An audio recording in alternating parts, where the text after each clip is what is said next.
தோழர்களுக்கு வணக்கம். இந்தியாவே இன்னைக்கு பிஜேபிக்கு எதிராக திரும்பினது போல ஒரு சூழ்நிலை இருக்கு. அது எதனால?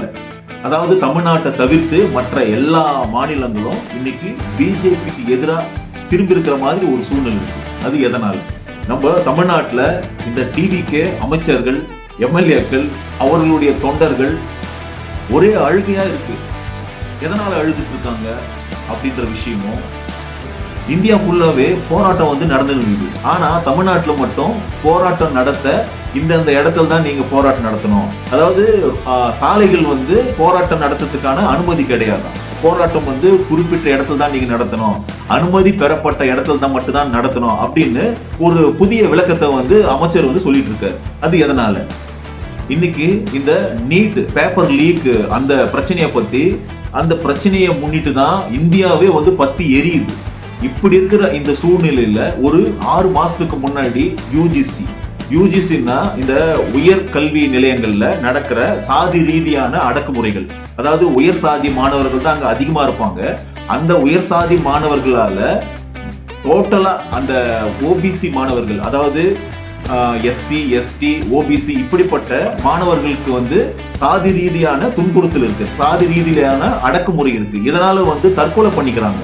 இந்த விஷயத்தை முன்னிட்டு யூஜிசில ஒரு கைட்லைன்ஸ் கொண்டு வர்றாங்க. அந்த கைட்லைன்ஸை எதிர்த்து இதுக்கு முன்னாடி ஒரு 6 மாசத்துக்கு முன்னாடி ஒரு போராட்டம் நடந்தது. அப்போ அந்த போராட்டத்துக்கும் இந்த போராட்டத்துக்கும் உள்ள கம்பேரிசன் என்ன?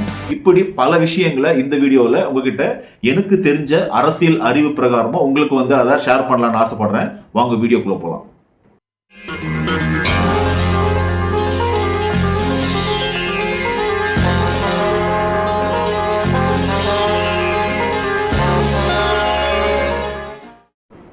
நாட்டுல பயங்கரமான ஒரு போராட்டம் நடந்துட்டு இருக்கு. அதாவது இந்த கல்வித்துறையில தர்மேந்திர பிரதான் தலைமை ஏற்றிருக்கிற இந்த கல்வித்துறையில paper leak, NEET paper leak ஆகுது. தொடர்ந்து ஒரு 8 வருஷமா இது லீக் ஆயிட்டு இருக்கு. இது ஒரு தற்செயலா நடக்கல, இது ஆர்கனைஸா நடந்துட்டு இருக்கு. இப்போ நீட் என்பது ஒரு பிரச்சனை.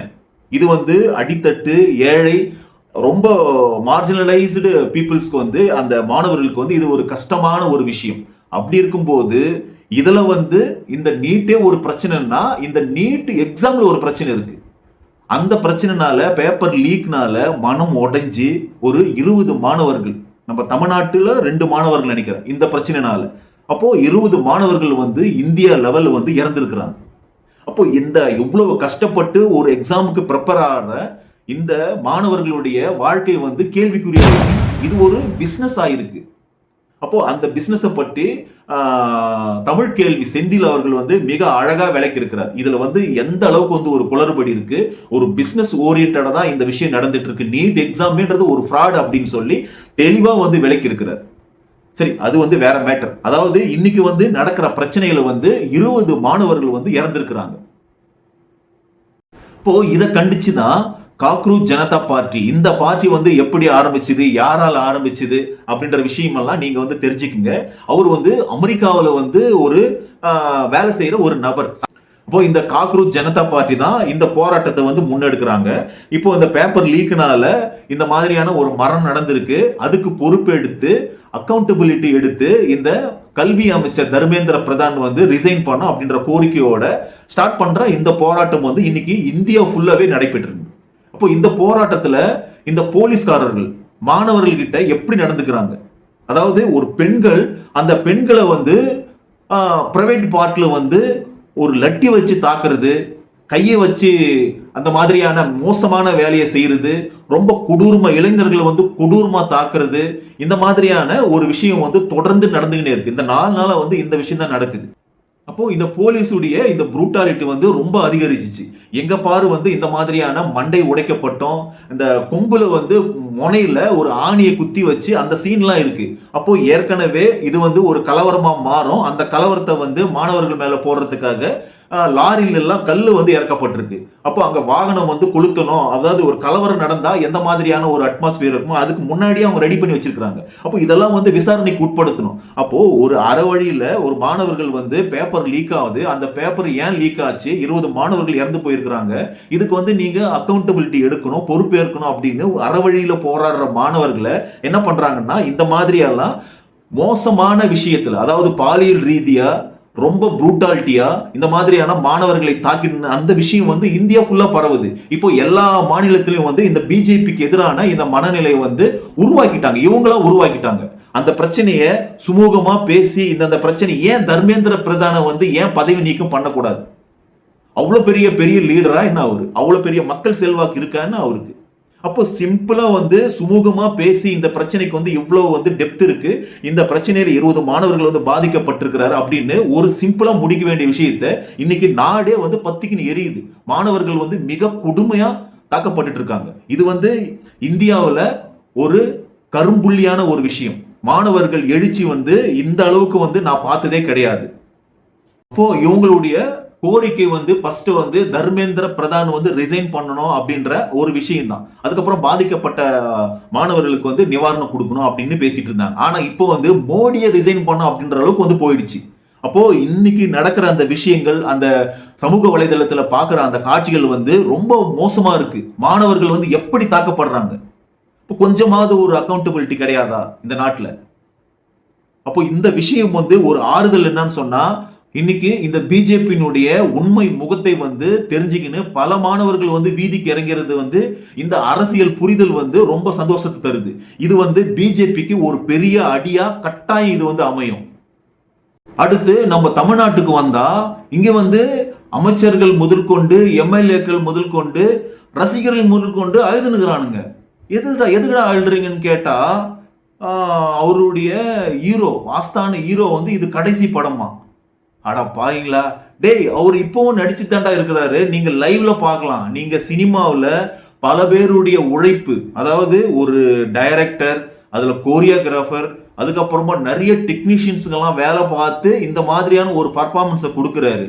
ஆனா நீங்க லைவ்லேயே நீங்க வந்து சட்டசபை கூடினாலோ இல்லைன்னா ஏதாவது ஸ்டேஜ் போட்டாலோ அவர் வந்து லைவா பர்ஃபார்மன்ஸ் பண்றாரு. முடிஞ்ச நீங்க அதை வந்து பார்த்துக்கலாம். இதுக்கு எதுக்குடா அழுறீங்கன்னு கேட்டா, அது வந்து கடைசி படமா. ஏன்டா நீங்க டிஎம்கே பார்த்து கல்யாண மண்டபத்துலலாம் போயிட்டு அழுதுட்டு இருக்காங்கன்னு அப்படின்னு கிண்டல் பண்ணீங்க. இன்னைக்கு உங்க தலைவர் படத்தை பார்த்து இந்த மாதிரி ஏன் அழுகுறீங்க? அப்போ ஒரு சிலர் என்ன பண்றாங்கன்னா, போயும் கடைசியா இவ்வளவு மோசமான மொக்க படத்துல நடிச்சிட்டாரு தலைவர் அப்படின்றத அவங்க ஃபீல் பண்ணி அழுகுறாங்கன்னு அப்படின்னு கிண்டல் பண்ணிட்டு இருக்காங்க. அப்போ விஜயுடைய ரசிகராகவே மாறி கொஞ்ச நேரம் யோசித்து பார்க்கும்போது அவங்களுடைய ஃபீலிங்ஸ் எனக்கு புரியுது. அதாவது அவர் வந்து முதலமைச்சர் ஆனதே வந்து ஒரு ஸ்கிரிப்டா தான் பாக்குறாங்க அவங்க. இதுல வந்து ஸ்டாலின் வந்து ஒரு வில்லன், இவர் வந்து ஹீரோ. இப்போ இந்த 2.5 வருஷமா அவர் வந்து இந்த மாதிரி அரசியல் ரீதியா ஒரு கேம்பெயின் பண்ணி அவர் வந்து முதலமைச்சரா ஜெயிச்சிட்டாரு. கிளைமேக்ஸ் படம் முடிஞ்சிருச்சு. அப்போ முதலமைச்சர் ஆயிட்டாரு, படம் முடிஞ்சிச்சு, அவ்வளவுதான் இவங்களுக்கு தெரியும். அப்போ அரசியல்ல என்னென்ன இருக்கு, என்னென்ன பிரச்சனை இருக்குது, என்னென்ன பிரச்சனையை அவர் ஃபேஸ் பண்ணணும், இதெல்லாம் வந்து சவால்கள் இருக்கு அப்படியான விஷயத்துக்கு வந்து அவங்களுக்கு தெரியல. அப்போ தெரியாததுக்கு என்ன பண்றாங்கன்னா, சமூக வலைதளத்துல வந்து இவன் வந்து கொத்தடிமை, இவன் வந்து டிஎம்கே அடிமை அப்படின்னு ஏதோ சொல்றானுங்க. லாஜிக்கா பேச மாட்டானுங்க, இல்லைன்னா கெட்ட வார்த்தை திட்டி வச்சுட்டு போயிடுவானுங்க. அப்போ இது ஒரு படம் மாதிரி. அந்த படத்துல ஸ்டாலின் அவர்கள் வில்லன். அப்போ வில்லனை ஜெயிச்சுட்டு முதலமைச்சர் படம் முடிஞ்சிச்சு, அதோட எண்டு கார்டு போட்டானுங்க. அடுத்து இந்த படத்துல வந்து அழுதுட்டு இருக்கானுங்க, இனிமே படம் நடிக்க மாட்டாங்க. ஏன் நடிக்க மாட்டாரு? திருப்பம் வந்து நடிக்கிறதுக்கான சான்ஸ் கொடுங்க, சும்மா தானே இருக்கிறாரு அவரு. அப்போ ஏதாவது ஒரு ஸ்கிரிப்ட் ரெடி பண்ணி நடிக்க வச்சா நடிக்க போறாரு. அவருக்கு என்ன கட்டாயமா நடிக்க கூடாதுன்னா சட்டத்துல ஏதாவது இருக்கா என்ன? நடிக்க வைக்கிறா, ஏன்டா அழுதுட்டு இருக்கீங்க? இவனுங்களுக்கு வந்து எந்த அரசியல் புரிதலே கிடையாது. அதனாலதான் இப்படி அழுதுட்டு இருக்காங்க. ஒரு சிஎம்ன்றது ஒரு பெரிய ஒரு பொறுப்பு. அந்த பொறுப்புக்கே வந்துட்டாரு. அந்த மனநிறைவு இருந்திருந்தா நாட்டை எப்படி வழி நடத்தணும், எவ்வளவு சவால்கள் இருக்கு, இந்த விஷயத்தெல்லாம் வந்து எப்படி அண்ணன் வந்து பாதுகாக்க போறாரு அப்படின்ற ஒரு அரசியல் புரிதலுக்கு இப்போவாவது போவாங்க. ஆனா அதெல்லாம் போல. எனக்கு என்ன தோணுதுறான்னு சொன்னா, இவங்க இன்னைக்கு முதலமைச்சர் ஆயிருக்கிறாரு, இவரே வந்து இந்தியாவின் பிரதமர் ஆனாலும் இந்த படம் ரிலீஸ் ஆயிருந்தா அப்பவும் அழுதுருப்பாங்க. அமெரிக்காவின் ஜனாதிபதியா ஆயிருந்தாலும் அப்பவும் அழுதுருப்பாங்க. ஏன்னா அதான் கடைசி படம். அந்த எல்லாமே படமா பாக்குறாங்க இவங்க. அப்போ ஜனாதிபதி, அதாவது அமெரிக்காவின் ஜனாதிபதியா ஆயிருந்தாலும், அமெரிக்கா ஜனாதிபதி ஆயிருந்தாலும் அது ஒரு படத்தை தான் பார்ப்பாங்க. எப்படி வந்து அந்த அமெரிக்காவை காப்பாற்ற போறாரு, இந்த உலகத்தை காப்பாற்ற போறாரு அப்படின்ற ஃபீல் இருக்காது இவங்களுக்கு. அப்போ இவங்களுக்கு தெரிஞ்சதெல்லாம் இந்த பாட்டு, ஃபைட்டு, அங்க பண்ற மசாலா விஷயங்கள், இதுதான் வந்து அவங்களுக்கு ஒரு எல்லாமே சினிமாவை பார்க்குறாங்க. அப்போ இந்த சினிமா அரசியல் தனியா பிரிச்சு பார்க்க தெரியாத இந்த மாதிரியான மூளை வளர்ச்சி இல்லாத இந்த நபர்களால தேர்ந்தெடுக்கப்பட்ட முதலமைச்சர் எப்படி தமிழ்நாட்டை வழிநடத்துவார்? அதுதான் என்னுடைய பெரிய கேள்வி. அப்போ நீங்க அழுங்க. நீங்க இன்னொருத்தர் அழத பத்தி, இன்னொருத்தர் மேடையில போயிட்டு பேசுறத பத்தி அது அழுகாச்சு, அவங்க கல்யாண மண்டபத்தெல்லாம் போயிட்டு ஒப்பாரி வச்சிட்டு இருக்காங்கன்னு கிண்டல் பண்றதுக்கு உங்களுக்கு எந்தவித தார்மீக பொறுப்பும் கிடையாது. அடுத்து நம்ம தமிழ்நாட்டுல ஒரு அமைச்சர், அவர் ராஜ்மோகன், அவர் என்ன பண்றாருன்னா, போராட்டம் அனுமதிக்கப்பட்ட இடத்துல தான் போராட்டம் அப்படின்றாரு. எப்ப போராட்டமே உங்களுடைய ரகசிய கூட்டாளியான பிஜேபி கண்டித்து தான் போராட்டமே. நீங்க பிஜேபின்னு ஒரு வாயில உங்க தலைவர் பேசவே மாட்டாரு, பிஜேபின்னு ஒரு கண்டனம் தெரிவிக்க மாட்டாரு. ஆனா எலெக்ஷனுக்கு முன்னாடி நீட்டை பத்தி முழமா பேசியிருப்பாரு. இப்போ வாயை திறக்கிறது கிடையாது. இன்னைக்கு கூட ஒரு ஆணவ கொலை கஸ்டோடியல் டெத் ஒன்று நடந்திருக்கு. இப்போ தொடர்ந்து ஒரு 20 நாள்ல இந்த ஆட்சி பொறுப்பேற்றிருந்து 4 கஸ்டோடியல் டெத்து. அப்போ ரீசெண்டா ஒரு வாலிபர் இறந்திருக்கிறாரு, கஸ்டோடியல் டெத். அதாவது போலீஸ்காரர் கூட்டு போயிட்டு அடிச்சு துன்புறுத்தி ஹாஸ்பிட்டல் அட்மிட் ஆகி ஒரு வாரத்துல அவர் இறந்திருக்கிறார். இப்போ இந்த விஷயம் கூட எதுவுமே தெரியல. ஃபுல்லாவே ஜனநாயகன், அப்புறம் இந்த நீட்டு பிரச்சனையான போராட்டங்கள், இதுதான் லைம் லைட்ல இருக்கு. அப்போ ஒரு கஸ்டோடியல் டெத் நடந்திருக்கு. இப்போ 4வது கஸ்டோடியல் டெத். நீங்க 5 வருஷம் தொடர்ந்தா எத்தனை கஸ்டோடியல் டெத் நடக்கும்? எத்தனை பாலியல் வழக்குகள் நடக்கும்?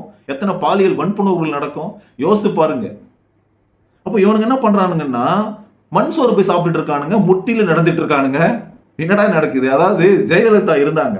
ஜெயலலிதா இருந்தப்போ எனக்கு அவங்கள பல விஷயங்கள்ல ரொம்ப பிடிக்காது. ஒரு சில விஷயத்துல டேரா டிசிஷன் எடுக்கிறதுல அவன் பரவாயில்லடா அப்படின்ற மாதிரி தோணும். பல விஷயத்துல இதே தான் ஃபாலோ பண்ணுவாங்க.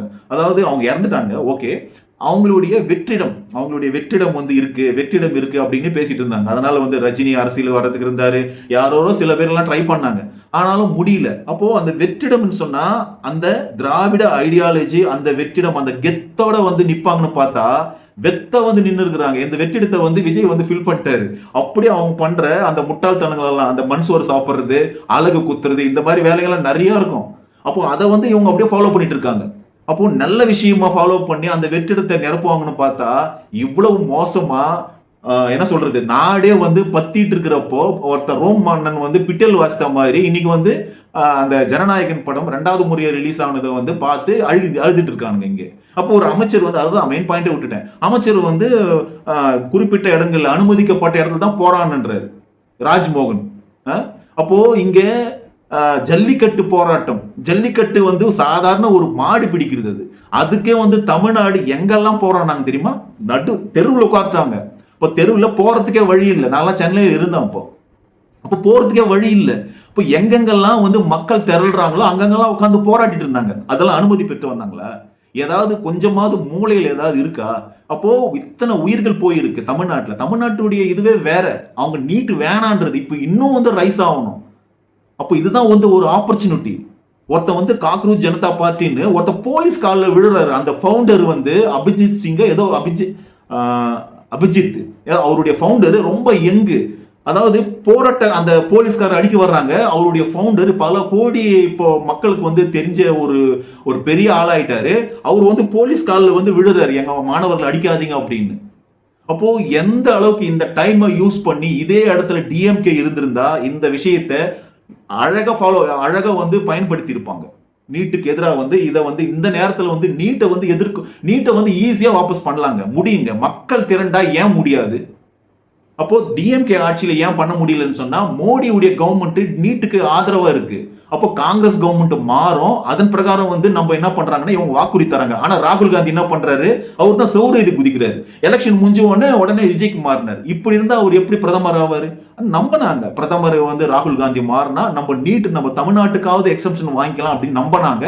அதனால வாக்குறுதி கொடுத்தாங்க. அப்போ இதையும் ஒரு சிலர் டிஎம்கே என்ன பண்ணுச்சு நீட்டுக்கு அப்படின்னு ஒரு பெரிய லிஸ்டே இருக்கு. சட்டசபையில தீர்மானம் போட்டு அதை அமைச்சு அதுல அந்த தீர்மானத்தை மேல அங்க ஆளுநர் ரவி மேல போட்டு உட்காந்துட்டு இருந்தாரு. அதுக்கப்புறம் எவ்வளவு போராடி டெல்லியில போயிட்டு அந்த திரௌபதி முர்மு கிட்ட கொடுத்து எவ்வளவோ வேலை பண்ணிருக்கிறாங்க நீட்டுக்கு. இப்போ டிவிக்கு என்ன பண்ணுது? இந்த நேரத்துல பவர் இருக்கு, நீங்க போராடலாம், தெருவில் இறங்கி போராடலாம். ஆனா முடியாது. ஏன்? அமித்ஷாவை பகச்சின்னு உங்களால ஒரு இதுவும் பண்ண முடியாது, ஒரு டேஷும் பண்ண முடியாது. பண்ணா தூக்கி உள்ள போட்டுருவாங்க.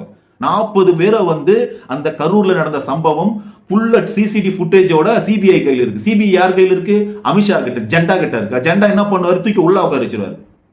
அப்போ நீ என்னதான் போறான்னாலும் நீ வரவே தேவையில்லடா, நாங்க டீலிமிடேஷன்ல பாத்துக்கிறோம், நாங்க டீலிமிடேஷனை ஒன்று சக்சஸ் பண்ணிட்டோம்னாக்கா நீ எனக்கு ஓட்டு போட அவசியமே இல்லை. தொடர்ந்து வந்து மோடியும் அடுத்து வந்து இந்த யூபியில் ஒருத்தர் இருக்கிறார், மங்கி மாதிரி இருப்பார், அவருக்கு தான் பிரதமர். அப்போ நீ ஓட்டும் போட வேண்டியதில்லை, நீ விஜயாவது வரட்டும், அஜித்தாவது வரட்டும், எவனாவது வரட்டும், முதலமைச்சர் இருந்துட்டு போ அப்படின்ற ஐடியாவில் அவன் போயிட்டு இருக்கானுங்க. இவனுக்கு என்ன பண்ணனா ஜனநாயகம் படத்தை பார்த்து அழுதுட்டு இருக்கானுங்க. நீட்டுடைய அரசியலை புரிஞ்சிக்கலன்னா இன்னைக்கு தமிழ்நாட்டினுடைய எதிர்காலம் மட்டும் இல்ல, இந்தியாவின் மருத்துவ எதிர்காலமே நாசமா போகும். இது ஒரு நல்ல ஒரு ஆப்பர்ச்சுனிட்டி. எல்லா கட்சிகளும் ஒன்றிணைந்து போறான்னா ஈஸியா வந்து இந்த நீட்டை வந்து கண்கரண்ட் லிஸ்ட்ல இருக்கிறத மாநில பட்டியலுக்கு மாத்திட்டா எல்லாருமே ஒடுக்கப்பட்ட, பிற்படுத்தப்பட்ட, தாழ்த்தப்பட்ட எல்லா மாணவர்களும் +2ல மார்க் பாஸ் பண்ணா ஈஸியா வந்து டாக்டர் ஆகலாம். அவனுங்க சொல்ற நீட் இதெல்லாம் ஃபுல்லா படிங்க. இந்த நீட் பத்தியான அரசியலை பத்தி படிங்க. இந்த யூஜிசி, அதாவது ஒரு 6 மாசத்துக்கு முன்னாடி உயர்கல்வித்துறையில மாணவர்களுக்கு மொத்தம் ஓபிசி மாணவர்களுக்கு, ஓபிசின்னா எல்லா மாணவர்களுக்கு, எஸ்சி எஸ்டி பிசி இந்த மாதிரியான எல்லா மாணவர்களுக்கும் ஒரே ஒரு இந்தியா லெவல்ல 5% மட்டும் இருக்கிற அந்த உயர் சாதி பார்ப்பன மற்றும் உயர் சாதி பனியாக்கள், அந்த மாணவர்களால சாதி ரீதியா அடக்குதல் வந்து ஒடுக்குமுறை வந்து இருக்குது. இப்போ நீங்க 85% 90% சொல்றீங்க, ஆனா மாணவர்கள் எத்தனை பேர் போவாங்கன்னா, இப்போ 100 பேர் அந்த காலேஜில் இருக்கிறாங்கன்னா ஒரு 10 பேர் தான் இருப்பாங்க அதர் கம்யூனிட்டிஸ், மற்றவங்க எல்லாமே உயர்ந்த சாதி தான். இதுதான் வந்து ஐஐடி, ஐபிஎம் இந்த மாதிரியான உயர்கல்வி, நீ டாக்டர் கூட எடுத்துங்க. அப்போ எத்தனை பேர் இந்த சாதி ரீதியான யூஜிசி மேற்படிப்புகள்ல சாதி ரீதியான, நம்ம ரோஹித் வெமுலா அவர்கள் இறந்திருக்கிறாங்க, அப்புறம் வந்து கேரளாவை சேர்ந்த ஒரு பெண் டாக்டர் இறந்திருக்கிறாங்க. இந்த மாதிரியான உயர்கல்வி இதுல வந்து சாதி ரீதியான டிஸ்கிரிமினேஷன் நடக்கிறதுனால அவங்க தற்கொலை பண்ணி சாவுறாங்க. இதுக்காக ஒரு கைட்லைன்ஸ் வந்து கொண்டு வர்றாங்க. அது ரொம்ப நாளா வழக்கு இருந்து அதை வந்து ஒரு கைட்லைன்ஸ் இந்த மாதிரி இருக்கணும், புகார் கொடுக்கலாம், இப்படின்னு ஒரு கைட்லைன்ஸ் கொண்டு வர்றாங்க. அப்போ இது வந்து எங்களுக்கு எதிராக இருக்குதுன்னு சொல்லி இந்த 5% இருக்கிற இந்த மாணவர்கள் எல்லாம் 6 மாசத்துக்கு முன்னாடி டெல்லியில எல்லா இடத்துலயும், மத்திய பிரதேச, பீகார்ல எங்கெல்லாம் இந்த பார்ப்பனர்கள் அதிகமாகறாங்களோ அங்கெல்லாம் போராட்டம் நடந்தது. அப்போ 2 நாள் போராட்டம் தான். அதுல மோடியையும் அமித்ஷாவையும் இந்த தர்மேந்திர பிரதானையும் அசிங்கமா திட்டி அந்த போராட்டத்தை நீங்க பாருங்க, யூடியூப்ல விடுறது, யூஜிசி ப்ரோட்டஸ்ட் போட்டு பாருங்க. எவ்வளவு கேவலமா திட்டி உடனே வந்து கோர்ட் வந்து அதுல தலையிட்டு உடனே அந்த யூஜிசி ஈக்விட்டி பில்லை வந்து கேன்சல் பண்றாங்க. அப்போ இதுக்கு முன்னாடி ரோஹித் வெமுலா சாவலியா எத்தனை மாணவர்கள் வந்து இறந்திருக்கிறாங்க இந்த சாதி ரீதியான அடக்குமுறைக்கு. ஆனா இதெல்லாம் நடக்காதது போல, இதெல்லாம் இவங்க கோரிக்கை நியாயன்றது மாதிரி உடனே என்ன பண்றாங்கன்னா கோர்ட் வந்து ஜட்ஜ் எல்லாம் வந்து தலையிட்டு இந்த பில்லை வந்து கொண்டு வரக்கூடாது, இந்த கைட்லைன்ஸ் வேண்டாம் அப்படின்னு ஸ்டாப் பண்ணிடுறாங்க. அந்தந்த ரீசனால நீங்க போய் பாருங்க. இந்த விஜய் ரசிகர்கள் தான் சொல்லிக்கிறேன். அப்போ நம்ம வந்து சாதாரணமா ஒரு போஸ்டிங்க்கு போயிட்டா போதும், ஒரு டீச்சர் ஆயிட்டா போதும், போலீஸ் ஆயிட்டா போதும் நினைக்கிறவங்க, இந்த உயர்கல்வித்துறையில இன்னைக்கு எத்தனை பேர் நம்ம போயிருக்கிறோம் மொத்தமே டோட்டலா பார்த்துங்க, எந்த ஓபிசி கம்யூனிட்டியில பார்த்துங்க, இந்த பார்ப்பனர்கள் மட்டும்தான் உயர்கல்வியில் இருக்கிறாங்க. அப்போ ஜட்ஜில் முதல் கொண்டு எல்லா துறையிலும் அவங்க தான் இருக்கிறாங்க. அப்படி இருக்கும்போது இந்த போராட்டம் வந்து நான் நினைக்கிறது என்னன்னா, இது வந்து ஒரு ஓபிசி, எஸ்சி, எஸ்டி ஒட்டுமொத்தமான ஒரு பார்ப்பனியத்துக்கு எதிரான ஒரு குரலா தான் பாக்குறேன். ஏன்னா அந்த போராட்டத்துல அம்பேத்கர் வந்து இருந்தாரு, பகத்சிங் இருந்தாரு, இந்த மாதிரியான ஒரு முற்போக்கு இருந்தாரு. ஆனா எல்லா சமூகமும் சேர்ந்து வந்து இந்த மாதிரியான ஒரு கோஷமிடுறது வந்து ஒரு நல்ல ஒரு அறிகுறியா நான் பாக்குறேன். அப்போ இந்த போராட்டத்துக்கு தமிழ்நாடு மட்டும்தான் பின்தங்கி இருக்குது. அப்போ தமிழ்நாடு வேற திசையில போயிட்டு இருக்குது. ஏன்னா அதிகாரம் வந்து மாறி இருக்கு. அப்போ மன்னன் எவ்வழியோ மக்கள் எவ்வழி. அப்போ அதிகாரம் அவங்ககிட்ட போறான்னா போலீஸ் கருத்துக்கு உள்ள போறான். ஒரு பதிவு போட்டாவே போலீஸ் உள்ள போடுறாங்க. இதுல எங்க போராட முடியும் சொல்லுங்க? அப்படி போயிடுச்சு நிலைமை. முடிவா இந்த வீடியோ முடிக்கிறேன். அதாவது இந்தியாவில் ஒட்டுமொத்த ஓபிசி, எஸ்சி, எஸ்டி இந்த சமூக மக்களுக்கான ஒரு குரலா தான் நான் பார்க்கிறேன் இந்த போராட்டத்தை. இது வந்து வெறும் நீட்டோட கிடையாது, எல்லா துறைகளிலும் இந்த மாதிரியான ஆர்கனைஸ், அதாவது இந்த பெரியாரிய, அம்பேத்கரிய, இந்த மார்க்சிய சிந்தனை உள்ள இந்த மாதிரியான மாணவர்கள் ஒன்று சேர்ந்து எல்லா துறைகள் இருக்கிற இந்த மாதிரியான குளறுபடிகளை வந்து போராடி ஜெயிக்கணும். அப்போ பார்ப்பனர்கள் மாதிரி அந்த 2 நாள் மட்டும் அந்த யூஜிசிக்கு போராட்டி இங்க வந்து நம்மளால உரிமைகளை வாங்க முடியாது. ஏன்னா இது வந்து பார்ப்பன மயமாக்கப்பட்ட ஒரு இந்தியா. இங்க வந்து யாருக்கு நியாயம் கிடைக்கும், அவங்களுக்கு வந்து ஈஸியா கிடைக்கும். அப்போ மற்ற சமூகங்கள் வந்து ஒன்னு சேர்ந்தாதான் நம்மளுடைய வாழ்வாதாரத்தை நம்ம காப்பாத்திக்க முடியும். அப்போ இந்தியாவே ஒரு திசையில போயிட்டு, தமிழகம் வந்து வேற திசையில போயிட்டு இருக்கு. அப்போ இந்தியாவே இந்த விஷயத்துல, இந்த நீட்டு குளறுபடியில வந்து அந்த பேப்பர் லீக் விஷயத்துல போராடி ஜெயிக்கணும். எல்லா மாநிலத்துக்கும் அவங்கவுங்களுடைய எஜுகேஷன் சிஸ்டத்துக்கு ஏற்ற மாதிரி அவங்க டாக்டருக்கு வந்து இது பண்ணிக்கலாம் அப்படின்ற மாதிரியான நிலைமை வரணும். அதாவது இன்னைக்கு கன்கரண்ட் லிஸ்ட்ல இருக்கு எஜுகேஷன். அந்த கன்கரண்ட் லிஸ்ட்ல இருக்கிறத வந்து மாநில உரிமைக்கு வந்து மாத்தணும். அப்ப மாநில உரிமைக்கு மாத்தினாதான் அவங்களுடைய மாநில மாணவர்கள் வந்து நலனை கருதி அவங்கவுங்க மாநில அந்த எஜுகேஷன் சிஸ்டத்துக்கு பிரகாரம் அவங்க டாக்டர் ஆவாங்க.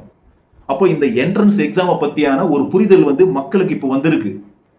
இப்போ இந்தியா முழுதும் மாணவர்கள் வந்து பல ரத்த காயங்கள், அடிபட்டு பாலியல் ரீதியாக மிக மோசமான, அவங்க பேரண்ட்ஸ் எல்லாம் பாருங்க, இதை பார்த்தாங்களா எவ்வளவு ஃபீல் பண்ணுவாங்க. பாலியல் ரீதியா போலீசார்கள் வந்து பண்றானுங்க.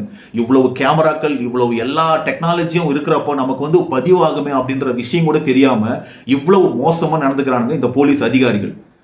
ரொம்ப கஷ்டமா இருக்கு. ஆனாலும் வந்து இந்தியா ஓரளவுக்கு வந்து இந்த விஷயத்துல, இந்த காக்ரோச் ஜனதா பார்ட்டி அந்த ஃபவுண்டர் வந்து இந்த விஷயத்தை வந்து முன்னெடுத்து இவ்வளவு சக்சஸ்ஃபுல்லா போனதுனால கட்டாயம் வந்து ஒரு நல்ல முடிவு வரும் அப்படின்ற ஒரு நம்பிக்கையோடு இந்த நான் வீடியோ முடிக்கிறேன். தொடர்ந்து என்னுடைய வீடியோ பாருங்க, சப்ஸ்கிரைப் பண்ணின்னு பாருங்க, லைக் பண்ணுங்க, கமெண்ட் பண்ணுங்க, ஷேர் பண்ணுங்க. நன்றி.